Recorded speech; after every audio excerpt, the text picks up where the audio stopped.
नमस्कार, मी Shivani. Pune prime news मध्ये आपलं स्वागत. मुंबईमध्ये शिवसेना उद्धव बाळासाहेब ठाकरे गटाचे खासदार संजय राऊत यांची पत्रकार परिषद पार पडली. यावेळी बोलताना मुंबईतले शिक्षक आणि पदवीधर मतदारसंघ शिवसेना लढवत असल्याचं त्यांनी म्हटलं. तसेच या निवडणुका सुद्धा महाविकास आघाडी एकत्र लढवणार असल्याचं त्यांनी स्पष्ट केलं. पदवीधर आणि शिक्षण मतदार नक्की कोणा कुठल्या प्रश्नाला उत्तर द्यावं?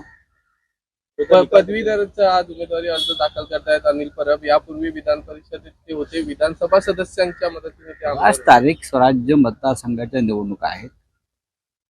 त्यात शिक्षक मतदारसंघ आहेत, पदवीधर मतदारसंघ आहेत.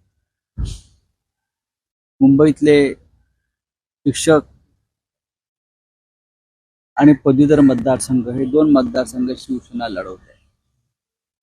आणि पदवीधर मतदारसंघासाठी आज शिवसेना नेते आमचे सहकारी अनिल परब हे उमेदवारी अर्ज दाखल करतात. नाशिक शिक्षक मतदारसंघ सुद्धा शिवसेना लढवत. संदीप गुळवे हे तिथे आमचे उमेदवार आहेत. कोकणामध्ये सुद्धा निवडणूक आहेत आणि आम्ही महाविकास आघाडी म्हणून एकत्र काँग्रेस, राष्ट्रवादी काँग्रेस, शिवसेना हे महाविकास आघाडी म्हणून आम्ही एकत्र निवडणुका लढतो. आणि आम्हाला खात्री आहे आम्ही एकत्र आहोत. उत्तम प्रकारे नोंदणी झालेली आहे. उत्तम चेहरे आम्ही दिलेले आहेत. त्याच्यामुळे या सर्व जागा आम्ही जिंकू.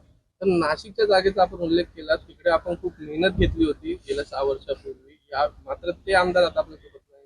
यावेळी ठीक आहे ना. कसं असेल हे बघा की ते आमदार जरी आमच्याबरोबर नसले तरी मतदार आमच्या बरोबर आहेत. संदीप गुळवे हे मराठा शिक्षण प्रसारक मंडळाचे संचालक आहेत.